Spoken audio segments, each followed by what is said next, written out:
Ang kwento ni Tomby.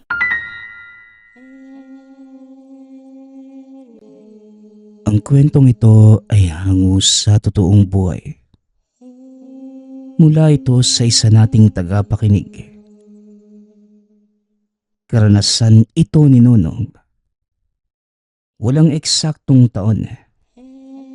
Probinsya ng Sarangani. Tinititigang mabuti ni Nonong ang panggapas na nakasabit sa dingding. Isa ito sa daan-daang koleksyon ng patalim ng ama na si Tatang Omeng. Ang natatanging sandata na walang katulad. Hindi lamang ito ordinaryo dahil sa bawat pagtaga. Nag-iiwan ito ng malalim na bakas. Isang antingero ang ama na mahilig ding mangolekta ng kung ano-anong patalim. Mula sa pinakamaliit na balisong hanggang sa pinakamataas na katana na nakuha noon ng panahon ng pananakop ng mga dayuhan. Nakita niya kung paano gamitin ang iba. Ngunit mas interesado ito sa nakasabit na panggapas. O anak, sa titig mong yan parang mapuprol na yung panggapas ha. Kung bibilangin ko, ilang oras ka nang nakatingin? Bakit ba anak? Tanong ni Tatang Omeng. Pagpasok ng tahanan. Kakatapos lamang nito sa pagsisibak ng kahoy. Tinabihan niya ang anak na nakatayo sa harapan ng nakasabit na panggapas. Hindi ko lang po maiwasang mapaisip sa panggapas na yan, tay. Kung titignan, ordinaryo lang naman gawa sa bakal. Pero nung ginamit niyo sa pagpatay ng aswang, mas malalim yung taga na nakita ko. Tsaka parang may matalas na hangin sa bawat pagwasiwas niyo. Ano po ba talaga yung sandatang yan, tay? Tugon ni Nonong. Napangiti si Tatang Umeng. Napatingin na rin sa nakasabit na panggapas. Mahabang kwento kung itatanong mo anak. Pero bibigyan kita ng kaunting impormasyon tungkol dito. Ito ang unang panggapas na bigay kay Lolo Indomo ng kanyang lolo na isa ring antingero. Marami siyang alam tungkol sa iba't ibang patalim. Naging panday rin kung minsan. At yan ang unang sandatang hinulma mula sa tinunaw na bakal. At isa pang bagay na nagmula sa kalawakan. Wala akong ideya kung ano ang bagay na yon. Pero ang sabi ni Lolo Indomo gawa din daw yan sa mutya ng ipo-ipo. Sa katunayan, sabay na nabuhay yung panggapas na yan at ang pagkuha sa mutya na yon. Itong mutya na tangan ko, minana ko pa sa mga ninuno natin. Basta, ang sabi ni Lolo mo, ang tanging tungkulin ng panggapas na ito, pumatay ng aswang. Yun lang. Kaya kung naaalala mo, ilang beses ko lang ginamit kapag may nilalang na nagpaparamdam sa paligid. Pagsasalaysay ni Tatay Omeng. Gayunpaman, nakulangan si Nonong sa sagot ng ama. Subalit maging si Tatang Omeng mismo ay limitado lamang ang kaalaman. Sa madaling salita, kalahating katotohanan lamang ang sinabi ng yumaon ni Nuno tungkol sa naiwang sandata. Naaalala ko nga po yun. Minsan nyo lang gamitin yung itak. Ano nga po ba yung tawag nyo dyan? Ang sabi ng ninuno natin, tawagin na lamang natin sa pangalang panggapas ng ipo-ipo. Tugon ni Tatang Omeng. Mahabang katahimikan ang sumunod. Parehong napatitig sa panggapas. Ilang sandali pa. Nag-unahan sa paglabas ng madinig ang sigaw ng matandang mangangalakal. Si Tatang Oming ang sumalubong nito sa daan. O Manong John, ano po ang nangyari sa inyo? Napakadungis at may dugo ang dala niyong sako. Tanong ni Tatang Oming. Punit ang damit ng matanda. Maraming galos sa katawan. Madungis at isa na lamang ang tsinelas. Takot at nanginginig. Tatang, papasukin na muna natin. Mukhang kailangan niyang kumalma. Wika ni Nonong. Habang inaalalayan ni Tatang Oming ang matanda sa loob. Dali-dali namang sinuri ni Nonong ang paligid. Alam niya na sa tuwing sasadya ang mangangalakal sa kanila, isa lamang ang ibig sabihin. Nang wala namang mapansing kakaiba, pumasok sa loob at nakinig sa usapan. Manong, ilang araw ko rin kayong hindi nakita ha. Saan po ba kayo namalagi nitong mga nakaraan? Dinaanan kita sa kubo na tinitirhan mo, pero wala ka. Kumusta po ba kayo? Tanong ni Tatang Oming. Pasensya na kayo kung pumarito ako na ganito ang kalagayan. Sa katunayan dapat kagabi pa ako nagpunta. Kaso hindi ko maatim na makarating dito ang nilalang dahil lang sa paghabol sa akin. Alam kong may tungkuling kayong ginagampanan, kaya nag-iingat na rin ako. Ayaw kong madamay kayo sa mga kilos ko. Tugon ni Manong Jun na mas lalong ipinagtaka ni na Tatang Oming at Nonong. Manong, hindi po malinaw. Ano po ba yung nilalang na humahabol sa inyo kagabi? Bakit nag-aalangan kayong dumiretso dito? Ang sabi ko naman sa inyo na kapag kailangan nyo ng tulong, pumunta kagad kayo rito sa bahay. Handa po kaming tulungan kayo. Wika ni Tatang Oming. Aswang. Aswang ang humabol sa akin. Ang totoo niyan, ginabi ako sa pag-uwi. Tapos nang mapadaan ako sa isang bahay, narinig ko ang sigawan. Tunog ng nangangailangan ng tulong. Kaya dali-dali akong lumapit. Pero binibiktima na pala ng aswang yung pamilya. Hindi ako nakatulong. Natakot. Naduwag ako at tumakbo. Nang nasa kalagitnaan na ng daan papunta rito para makahingi ng saklolo sa inyo, napansin kong hinahabol ako ng aswang. Naisip ko na lumihis ng daan. Naligaw pa sa gubat para takasan yung halimaw na yon. Sa kabutihang palad, nakaligtas naman pero ito nga, punit-punit at maraming galos sa katawan. Pagsasalaysay na matanda, napahugot ng hininga si Tatang Oming nang hinayang sa pagkakataon na mapuksa ang aswang na sumalakay.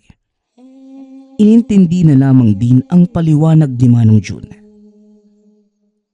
Manong, yun na po sana yung tamang oras para may mapuksa tayong aswang. Kaso inilihis nyo kagad ng daan eh. Hindi bale. Nauunawaan ko naman po ang punto nyo. Darating din ang araw na makikita natin muli ang nilalang na yon. At kapag nangyari, hindi ako magsasayang ng segundo. Siya nga po pala. Saang bahay nyo naratnan yung pambibiktima nito? Tanong ni Tatang Oming. Doon lang sa kabilang barangay. Yung nag-iisang bahay sa dulo ng maisan. Mga bata yung nabungaran ko at isang nanay. Duguan silang lahat. Kung hindi binalikan ng aswang, sigurado kung buhay pa ang mga yon. Kalmot lang naman ang inabot eh. Yun nga lang, hindi natin alam. Tugon ni Manong Jun. Nag-aalala ito sa sinapit ng pamilyang nabanggit. Tatang, hayaan niyo akong tumulong. Pupuntahan ko po yung bahay na sinabi ni Manong. Aalamin ko yung nangyari. Wika ni Nonong. Mabuti pa nga anak. Pagkatapos ng agahan ka na umalis, Magsalo muna tayo sa mesa at pag-usapan na rin ang ibang bagay tungkol dito. Kagaya ng nabanggit, habang nasa hapagkainan, nag-usap ang mag-ama kasama si Manong Jun. Pinaplano kagad ang gagawing hakbang para saklolohan ang pamilyang biktima. Nahuli man, ngunit sinisiguradong pagbabayarin ang sino mang aswang na sumasalakay. Pagkatapos ng kainan, dali-dali nang lumakad si Nonong papunta sa kabilang barangay. Pagkarating sumalubong kagad ang tagpong kumpulan ng mga tao sa tabi ng daan. Walang ibang pinag-uusapan kundi ang nangyaring pambibiktima. Ayon sa narinig na usapan, nakaligtas naman ang pamilya at kasalukuyang nagpapagaling sa tahanan ng isang manggagamot sa kabilang bayan. Matapos makiusisa sa usapan, dumiretso si Nonong sa tahanan ng biktima. Maraming magsasaka sa puntong yun, abala sa kani-kanilang gawain. Unang sinuri ni Nonong ang paligid. Malayo sa ibang kabahayan ng tahanan, may bakas ng kalmot ang bahagi ng bintana. Sira ang pinto na parang puwersahang binuksan. Nang mapansin ng isang magsasaka ang pagtingin niya, nilapitan siya nito. O iho, antingero ka rin ba kagaya ng nauna sa'yo? May dumating dito kanina. Nagtatanong tungkol sa nangyari. Ang sabi manunugis daw siya ng aswang. Nangalap ng impormasyon para makatulong. Ikaw rin ba? Tanong ng magsasaka. Hindi po. Napadaan lang ako sa lugar tapos narinig ko yung usapan doon. Nakuryoso lang kaya naparito. Totoo po ba talaga yung nangyari? May aswang dito sa inyo? Tugon ni Nonong. Sinabi mo pa iho. Itong lugar namin, payapa kung titignan sa umaga. Pero napakadelikado pagsapit ng gabi. Pakipsilim pa nga lang nakauwi na kaming lahat. Ilang beses nang sumalakay yung aswang na yan. Walang pinipili. Mambibiktima talaga kahit nasa labas o nasa loob ng tahanan. Tignan mo nga yung nangyari sa pamilya. Nakakaawa. Sinabihan namin lumipat na lang ng ibang lugar pero ayaw. Ayan tuloy. Kumusta naman po yung lagay nila? Balita ko, mga bata yung kasama nung nanay. Malala po ba yung sugat nila? Dinala na sa kabilang bayan. May manggagamot doon. Ang nabalitaan ko, naagapan na. Hindi naman masyadong malubha yung tinamo. Kaya sa awa ng Diyos, ligtas na yung pamilya. Yung aswang po ba may ideya kayo? Baka nakita nyo na o nakilala. Bahagyang lumapit ang magsasaka nang itanong niya yun. Binulong ito ang sagot. Sa totoo lang, ilang beses ko lang nakita. Hindi ako sigurado kung siya ba talaga yung aswang na sumalakay sa pamilya. Pero malakas yung kutob ko na aswang yun. Hintayin mo mamayang hapon. May gagawin na isang lalaki dito sa sakahan. Madali mong makikilala kasi matangkad. Patpatin yung pangangatawan. Nakasalamin at malakas magsigarilyo. Tatayo siya dyan malapit sa pastulan ng kalabaw. Wika ng magsasaka. Napatango si Nonong. Kinausap pa ang magsasaka. Makalipas ang ilang sandali ay nagpaalam na rin. Pagkarating sa tahanan, ibinalita sa ama ang nakuhang impormasyon. Kung ganun ba, matagal na palang minamanmana ng aswang ang pamilya. Mamayang hapong kamo, ako mismo ang pupunta doon mamaya. Malalaman din natin. Wika ni Tatang Oming. Pagsapit ng hapon, magkasamang nagpunta ng sakahan ng mag-ama. Si Tatang Oming lamang sana kaso nagpumilit si Nonong. Hindi makatiis ang binata lalo na't bitbit ng ama ang panggapas. Hindi makapaghintay na masaksihan ang magaganap na sagupaan. Pagkarating, wala pa ang nasabing tao. Naghintay pa sila ng ilang oras. Kagaya ng sinabi ng magsasaka, madali nilang nakilala ang lalaki ayon sa deskripsyon na ibinigay. Sa dulo ng sakahan ito nakatayo, sa kabila naman sila nakapwesto. Malayo ang distansya ngunit damang-dama ni Tatang Omen at nang tangan ang presensya nito. Ilang ulit pang sinuri para lamang makasigurado. Tatang, siya yun ano? Hindi pa po ba natin lalapitan? Ang kapal ng mukha niyang magpakita pagkatapos makapangbiktima dito sa lugar. Wika ni Nonong. Hindi ako sigurado, anak. Sa pagkakaalam ko hindi na bumabalik sa lugar ang aswang kapag tapos ng makapangbiktima. Parang may ibang sadya ang isang to. Hindi pa malinaw sa nararamdaman kong enerhiya mula sa kanya. At kung ano man yon, hindi siya magtatagumpay. Haharangin natin bago yon mangyari. Tugon ni Tatang Oming. Upang hindi mahalata ang kanilang kilos, nagpresentang tumulong sa magsasakang nakausap ni Nonong. Makalipas ang ilang oras, nagsiuwian ang lahat maliban kina Tatang Oming na dali-daling sinunda ng lalaki. Habang binubuntutan ang estranghero, napansin sila makalipas ang ilang sandali. Kagad itong naalerto. Dali-daling gumawa ng hakbang upang makawala. Paulit-ulit na lumihis ng daan hanggang sa tuluyang naglaho sa paningin ni Tatang Oming. Huminto ang mag-ama sa kalagitnaan ng kagubatan. Kahit saang direksyon tumingin, hindi na matanaw ang lalaki. Isapat madilim na ang paligid. Paano na ito ngayon, Tatang? Saan natin hahagilapin yung isang yun? O maghihintay na naman tayo ng bukas sa sakahan?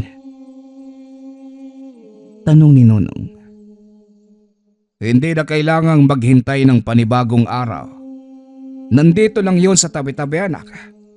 Talasan mong yung paningin. Gabi na't paniguradong kikilos ang nilalang na yon. Galugarin natin ang buong lugar.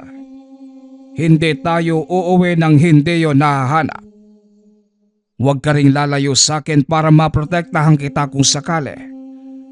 Walang nakakaalam kung ano ang susunod na kilos ng nilalang. Sige po, Tatang. Mas mabuti na ding mahanap natin at mapuksa para hindi na madagdagan yung biktima nun. Muling wika ni Nonong. Sinimula ng mag-ama ang paghahanap sa aswang. Bawat dulo ng kagubatan, naabot nila subalit walang mahagilap. Wala ring katao-tao at kabahayan kaya't nahirapan. Hindi rin nagbigay ng senyales ang tanga na mutya. Makalipas ang ilang oras, napagpasyahang bumalik na lamang sa dinaanan. Madaling araw na. Umuwi na lang muna tayo. Hindi ko naman akalain na mahirap palang hagilapin yung aswang na yon.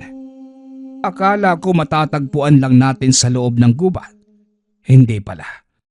Mukhang tama ka nga talaga. Babalik tayo sa sakahan para abangan ang muling pagpapakita ng lalaki. Wika ni Tatang Oming. Nanghihinayang ito sa pagkakataon. Napatango na lamang din si Nonong. Binaybay ang daan pabalik ng tahanan. Subalit sa kalagitnaan, narinig nila ang sigawan mula sa kabahayan. Dali-dali silang lumapit upang sumaklolo Pagkarating doon, walang ibang salitang namutawi sa bibig ng mga tao kundi aswang. Tulungan niyo kami. Anak kong buntis. Pero aswang. Inaaswang yung anak ko. Tulungan niyo kami. Wika ng isang manang na buhat-buhat pa ang paslit na po, palabas ng tahanan, habang inaalalayan naman ang babaeng nagdadalang tao. Kagad tumulong si Nonong. Inilipat sa kabilang bahay ang mga ito. Kakilala lang din kaya pinatuloy. Samantala, dumiretso si Tatang Omeng sa loob ng tahanan. Sinuring mabuti ang loob at nakita ang bakas ng kalmot sa bubong. Tagpi-tagping nipa lamang kaya madaling masira. Nang wala nang ibang napansin, lumabas upang doon naman tumingin. Tatang, may napansin akong gumalaw sa bahaging yun. Naaninag ko eh. Anino lang kaya hindi ako sigurado. Pero malay natin aswang pala yun. Wika ni Nonong. O sige anak, susundan ko. Dumito ka muna at yung buntis bantayan mo. Samahan mo sila. Saka ito, saka mo lamang gagamitin kung kinakailangan. May basbas yan kaya pwede nang ilaban. Tugon ni Tatang Omeng, kasabay ng pag-abot ng balisong sa anak. Pagkatapos ay dali-daling sinundan ang dinaanan ng aswang. Bumalik si Tatang Omeng sa kagubatan. Sa puntong ito may bakas ng nilalang sa paligid. Tinalasan ang paningin at pang-amoy upang masundan ang samyo ng halimaw. Hindi nga siya nagkamali ng pagkilala dahil parehong-pareho ang amoy ng estranghero sa sakahan at ngayon. Hinugot na nito ang panggapas. Naghanda sa posibleng paglitaw nito. Habang humahakbang ay siya namang paglakas ng alingasaw. Hindi na rin mapirme ang tangan, maging ang hawak na patalim. Naglalabas na ng mainit na hangin. Huwag ka nang magtago. Nasundan na kita. Mas mabuti pag lumabas ka na at magharap tayo. Nabiktima mo na ang pamilya doon sa taniman. Kagabi lang yon. Tapos ito ka na naman. Naghahanap muli ng dadalihin. Ganyan ka ba talaga kahayok sa laman ng tao? Halika, harapin mo ko! Paghamon ni Tatang Omeng habang tumitingin sa paligid. Kagad sinundan ng tingin ng mabilisan ang pagdaan ng malaninong hubog. Paulit-ulit, namalaya na lamang ni Tatang na nagdurugo na ang balikat. May bakas ito ng kalmot. Hindi naman siya nasaktan o nakaramdam ng hapde. O ano? Ganyan ka ba kaduwag? Puro ka lang pagtatago. Puro pagnanakaw ng atake. Kung lumabas ka tumarap dito, kahalimaw mong nilalang tapos naduduwag ka. Ang lakas pa ng loob mo na maghasik sa mga taong walang kalaban-laban. Ngayon na may naghahamon na babahag yung sungay mo. Sungay lang muna, wala ka namang buntot. Wika ni Tatang Omeng. Tinalasan pa niya ang paningin. Madilim ang paligid at hindi madaling aninagin ang mga bagay-bagay sa tabi. Pwera na lamang kung gagalaw. Ilang sandali pa, may puwersang bumangga sa kanya. Natumba ngunit kagading bumangon. Sinundan pa ito ng sunod-sunod na pagkalmot. Hindi lamang nakalaban dahil biglaan ang atake. Akala mo siguro madadaan mo ko sa ganyan ano?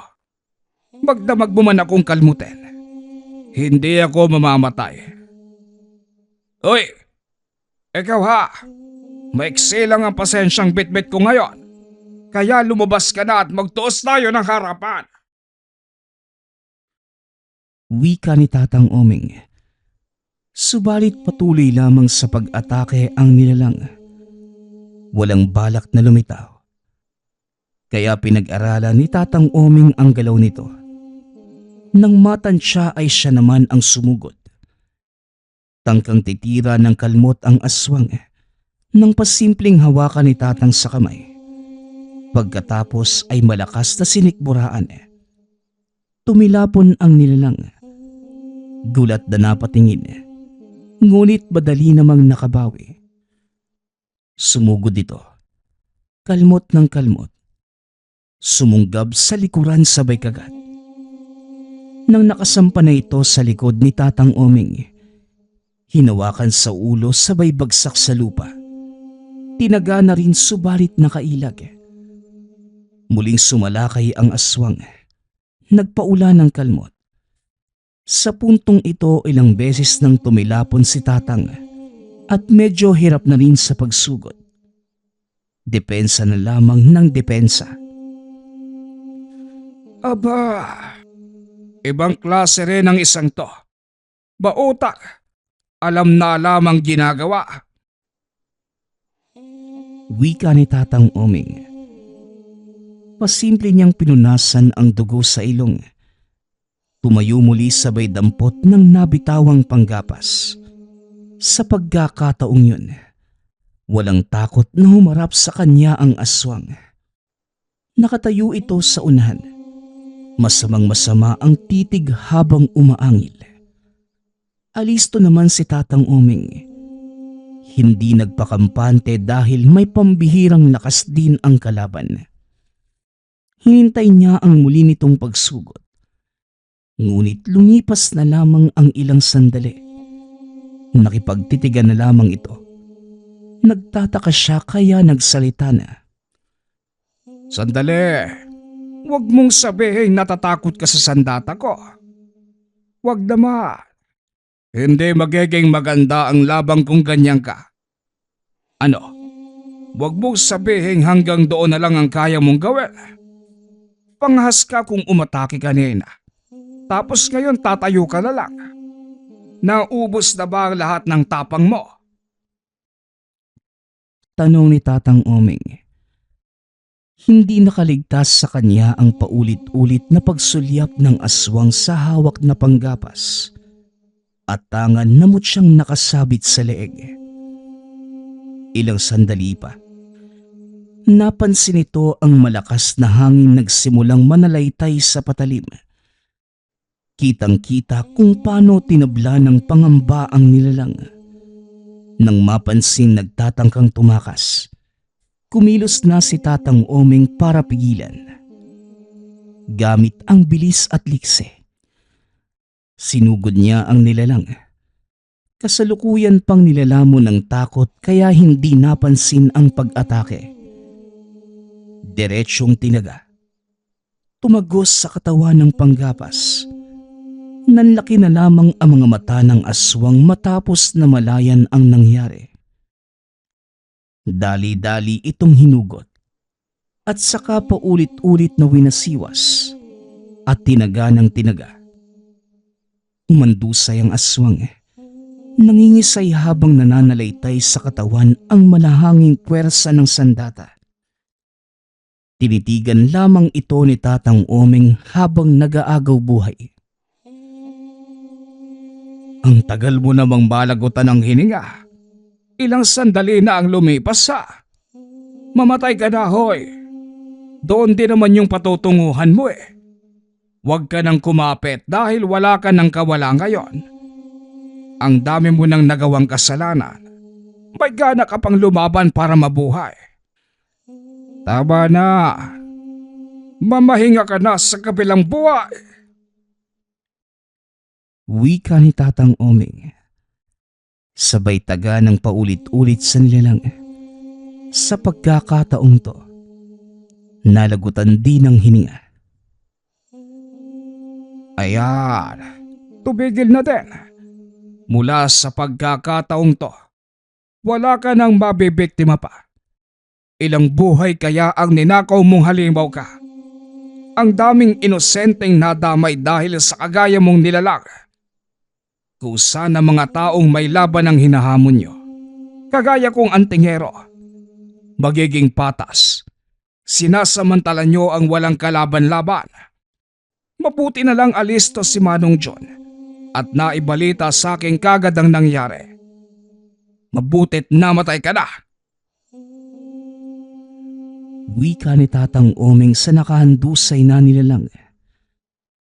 Pagkatapos, sinigurado niyang mawawasak ang katawan nito.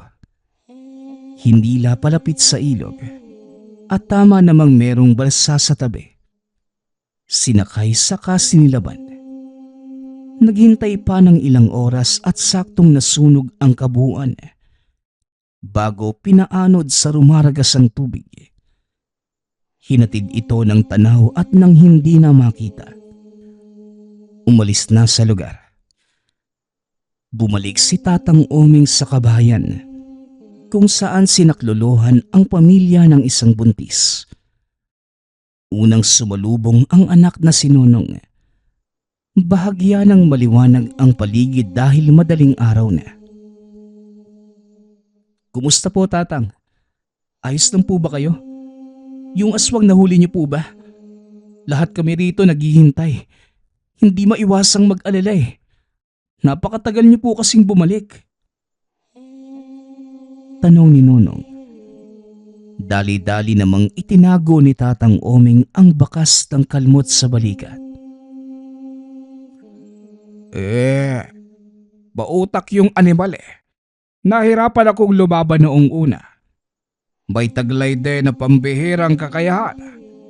Kaso nang tumagal hindi naman umubra. Ayon, pinaanod ko na sa ilog ang abo niya. Yung mga tao dito, kumusta naman?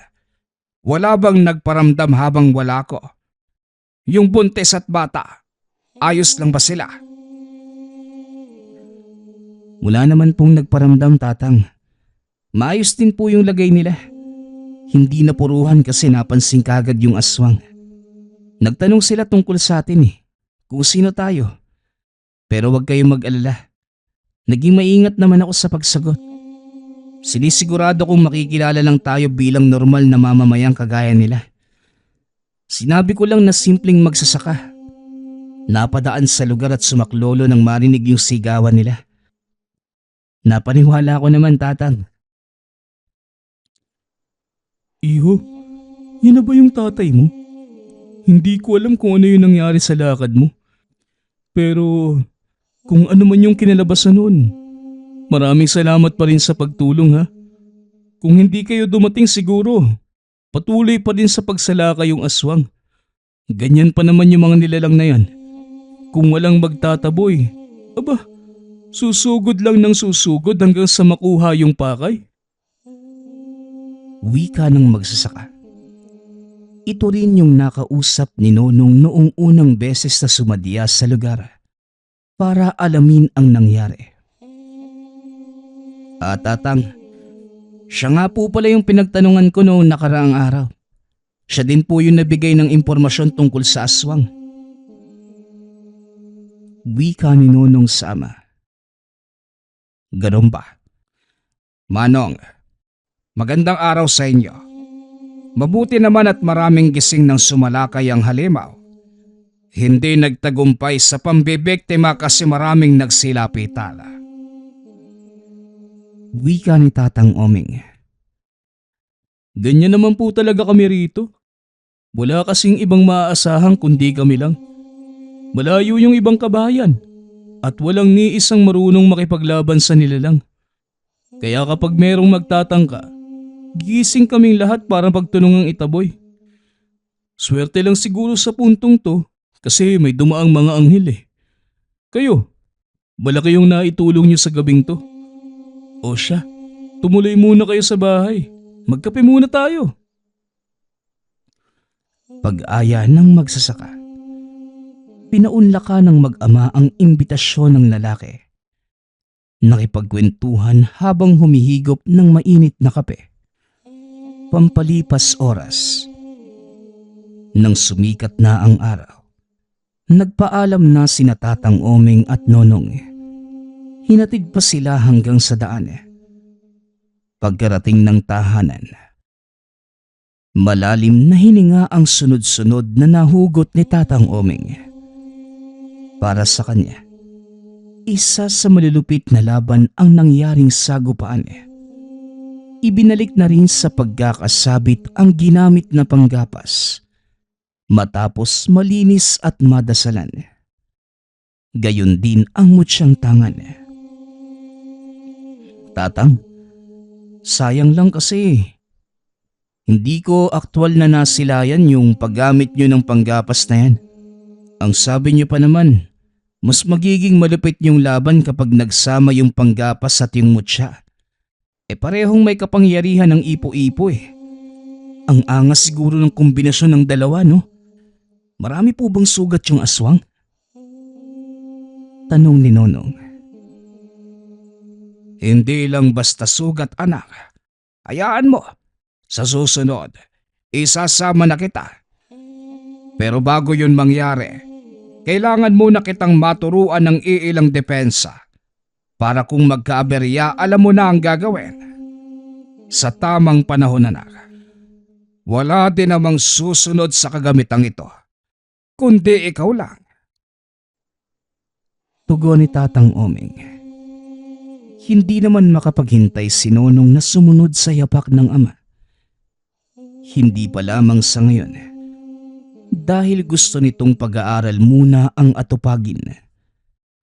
Dahil ayon sa kanya, makapaghihintay ang ganitong bagay sa taong kursunadang matuto at handang maging alagad ng lihim na karunungan. Ang susunod nating kwento ay mula sa isa nating tagapakinig. Karanasan ito ni Tonton. Walang eksaktong taon. Probinsya ng Antique. Dalawa silang magkapatid. Sinanay ng ama sa simpleng pamumuhay. Maagang naulila sa ina. Kaya ito na lamang ang tanging nakakasama sa isla. Mas pinili ng ama na malayo sa mundong mapanghusga. Isang islang malapit sa dagat at pangingisda ang pangunahing ikinabubuhay ng pamilya. Ngunit dahil malaki ang lugar at wala namang kapitbahay, mas minabuti ng ama na punuin ng mga pananim ang buong isla. Tonton, nadali mo na ba ng maayos yung bangka? Mukhang hindi maganda ang panahon . Nasa na kaya yung kapatid mo? Wika ng ama. Natawagin na lang natin sa pangalang Moring. Opo tay, natali ko na po. Itinali ko po doon sa batuhan. Baka po hampasin ng malakas na alon at masira na naman. Sinigo po, nandun nangunguha po ng kamuting kahoy. Wala na po tayong bigas . Kukuha lang din po kami ng mauulam. Doon na lang po mamaya dyan sa batuhan. Tugon ni Tonton. Sige na, tulungan mo na lang yung kapatid mo doon. Ako na maghahanap ng mauulam natin. Mahirap pagmamaya pa . Mukhang babagsak na yung malakas na ulan. Siya ka pala anak, ayusin mo na din yung pagsasahuda natin ng tubig ulan. Malaking tulong yun para bukas hindi na tayo tatawid para mag-igib. Utos ni Tatay Moring. Umalis na ang mag-ama. Ginawa ang naatas na trabaho. Mag-aalas 4 ng hapon. Nadat na ni Tonton ang kapatid na abala sa pagbabalat ng kamoteng kahoy. Hinayaan niya lamang ito nang sa ganon. Mas madali nila itong may uuwi. Kumuha siya ng itak at pumunta sa sagingan. Malapit lamang sa tahanan ang taniman ng ama at mga naglalakihang puno ng saging. Sagana ito sa mga tanim at maganda ang lupa sa isla. Pumili ito ng patpatin at mukhang hindi naaarawang puno. Gagawin niya itong pangsahod sa gilid ng tahanan para maayos ang daluyan ng tubig. Sa pagpapatuloy ng pagmamasid, nakakita ito ng puno na tila hindi na mabubuhay. Hindi na nagdalawang isip si Tonton. Pinutol niya ito at binalatan. Kinuha lamang ang nasa gitna na magandang gawing pangsahod. Sa hindi inaasahang pangyayari, may nakita ito na isang matulis na bagay na nakatusok mismo sa gitna ng puno. Sa pag-aakalang hindi tumubo ng maayos ang puno na yun dahil sa nakitang bato, kinuha niya ito at pinasok sa bulsa. Nagmamadali nang umuwi si Tonton. Ngunit hindi niya napansing may nakamasid pala sa kanyang ginagawa. O Nigo, tapos ka na ba? Isa lang muna ha. Aayusin ko lang yung silong natin. Pauwi na din si tatay. Nako, bilisan na natin. Mukhang pabagsak na yung malakas na ulan eh. Wika ni Tonton sa kapatid. Oo kuya, nasalang ko na kanina pa. Sige, tulungan na kita dyan. Sana makauwi na si tatay. Magdidilim na eh. Yung lampara, hindi pa yun naayos. Dalian na po natin. Tugon ni Nico. Nagtulungan silang matapos ang gawain at ilang minuto ang lumipas. Dumating ang ama na may bitbit na sari-saring lamang dagat. Bumagsak na din ang malakas na ulan. Sobrang lakas na tila galit ang langit dahil sa pinapakawalang napakalakas at napakadaming tubig. Kasabay pa ng pagkulog at pagkidlat. Nasa loob na ng tahanan ang mag-ama. Tahimik na pinagsasaluhan ang pagkaing inihain at biyaya ng kalikasan. Hindi na nakapag-aral ang dalawa. Ngunit ganun pa man, tinuruan sila ng ama na maging mabuting tao. Lingid sa kalaman ng lahat ang mangyayari na mga oras na yun. Sa hindi malamang dahilan, biglang gumuhit ang malakas na kidlat. Tumagos ito sa dingding kaya hindi na natapos ang pagkain. Tumayo na ang tatlo sa mesa. Mabakin langit. Mga anak, may demonyo. May hinahabol ang kidlat.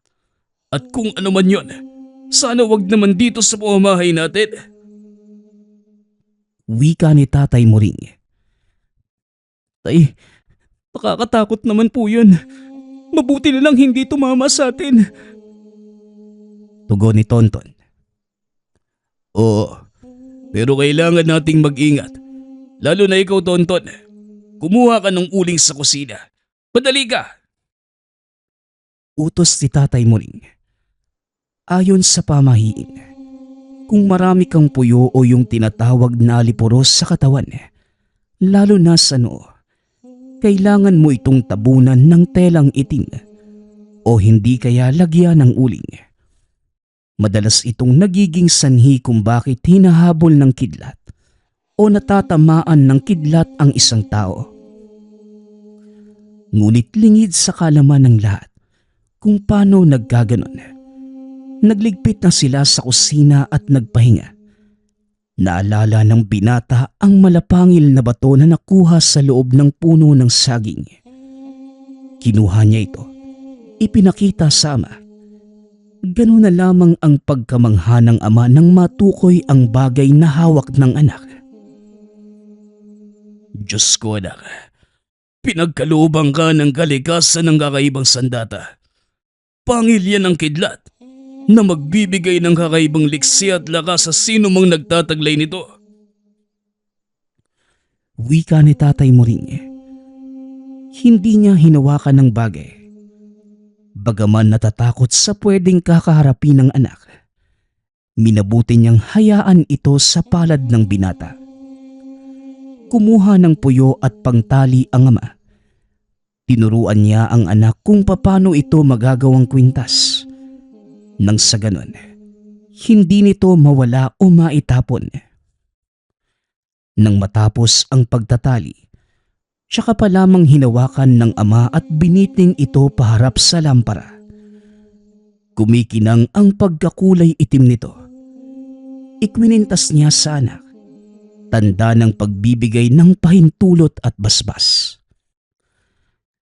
Naway gabayan ka ng kalikasan na malaman ang kung anumang kapangyarihang taglay ng mutya na ito, anak. Hindi ako ang makakapagbigay ng kalinawan sa iyo sa bagay na ito. Ang magagawa ko lang, gabayan ka sa pwedeng maging epekto nito sa iyong pagkatao. Ipanalangin natin na ang kalikasan mismo ang maglahad sa iyo ng maaari mong gawin upang mapagana ang gamit. Wika ni Tatay Muring. Tay, magiging tagapagtanggol na ba si kuya? Tapos, lilipad. Pag lumipad ka kuya, isakay mo ko ah. Pangarap ko talaga makalipad eh. Biro ni Nico. Natigil ang dalawa sa kakatuwang pahayag ng kapatid. Natatawa man, ngunit hinayaan nila itong maghayag ng saloobin. Dahil ganito sila pinalaki ng ama, ipinapaunawa ang pagrespeto sa kung anumang nais ng kalooban. Tay, sige na po. Matulog na tayo. Malalim na po yung gabi. Sige na, Nigo. Hayaan mo. Pag lumilipad na ako, ikaw yung una kong isasama. Wika ni Tonton. Naghanda na sila para makapagpahinga. Natapos na din ang malakas na ulan. Sa paglalim ng gabi sa hindi inaasahang pagkakataon, biglang nagising si Tonton. May nakita ito na tila umaapoy na maliit na bato, nakalutang sa kanyang paahan. Napabangon si Tonton. Lumabas ito na tila pinapasunod siya sa kung anong direksyon. Hanggang sa narating nila ang gitna ng sagingan. Doon nagpakita ang umaapoy na bato. Bilang napakagandang nilalang. Isang diwata ng kalikasan at tagapangalaga ng lahat ng mga halaman sa lugar. Hindi na ako nagtataka kung ikaw ang pinili ng mutya. Ni hindi mo alintana ang pagsubok na kakaharapin mo. Maraming nagnanais makuha ang bagay na yan. Pero pili lamang ang taong pinagkakalooban ng ganyang kapangyarihan. Nandito ako para ibigay sa iyo ang basbas. Magiging ganap lamang ang gamit sa tamang panahon. Ikaw lamang din ang makakatuklas. Binabati kita, binata. Wika ng diwata. Kasabay ng paglabas ng maraming kulisap ang pagkawala ng elemento. Mag-uumaga nang makabalik siya sa tahanan. Gising na din pala ang ama na nakaupo sa mesa at nagkakape. Maaga itong nagigising dahil nagpapalaot pa ito. Kung minsan naman ay maagang nagbubungkal ng lupa para makapagtanim. O anak, saan ka galing? Nauna ka pa yatang nagising sa akin Halika na at magkape na tayo. May nilagang kamuting kahoy pa na natira kagabi. Yun na lang ang ialmusal natin ha. Wika ni Tatay Muring. Tay, may tinignan lang po ako. Sige po, kahit wala na pong kanin. Marami naman po tayong makakain Saka, sanay na po kami na walang kanin, Tay. Ang importante hindi tayo nagugutom. Tsaka Tay, madaming bunga ng saging na saba doon banda sa kabila. Mas gusto ko pa yun ilaga kaysa bigas Tugon ni Tonton. O siya, sige na anak. At samahan mo ko dun sa kabilang lugar. Malakas ang ulan kagabi. Marami akong tinanim doon at baka natabunan ng lupa. Sayang naman. Sige po, Tay. Magbaon na lang po tayo na makakain. Gigisingin ko na din po si Nigo. Sasama po kami. Doon na tayo mag-agahan. Wika ni Tonton. Bitbit ang galong may tubig at kalderong may lamang kamoting kahoy. Binagtas nila ang kabilang dako ng isla. Mahirap maglakad dahil maputik ang daan. Kaya nagpasya silang dumaan sa gilid ng dagat paikot sa kabila. Habang naglalakad, may narinig si Tonton na mga yabag.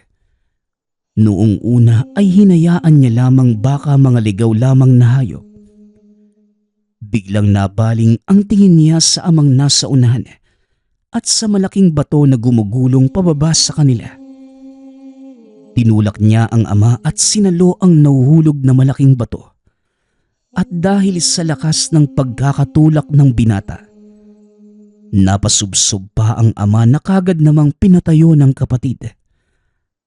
Habang si Tonto naman, buhat-buhat na ang napakalaking tipak ng bato na pabagsak sana sa kanila.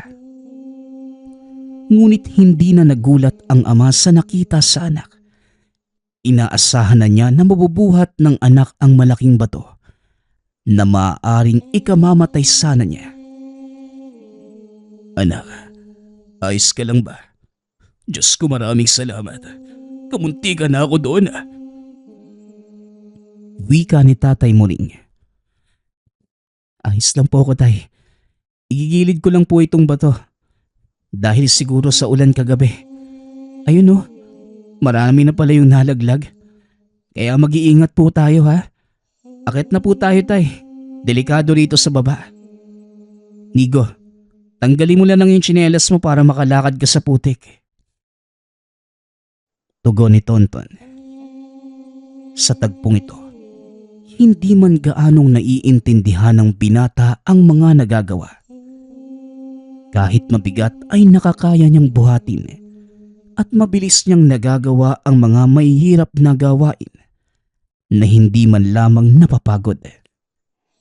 Batid ng binata na ito ang hatid ng pinagkaloob sa kanya ng kalikasan. Mas maaalalayan na niya ang ama sa mga gawain sa tulong ng lakas, bilis at liksi na mula sa ngipin ng kidlat. Nagpapasalamat nga pala ako sa lahat ng sumusuporta sa ating channel. Nawa ay patuloy niyong suportahan at pakinggan ang ating mga kwento. Hanggang sa muling pakikinig. Paalam.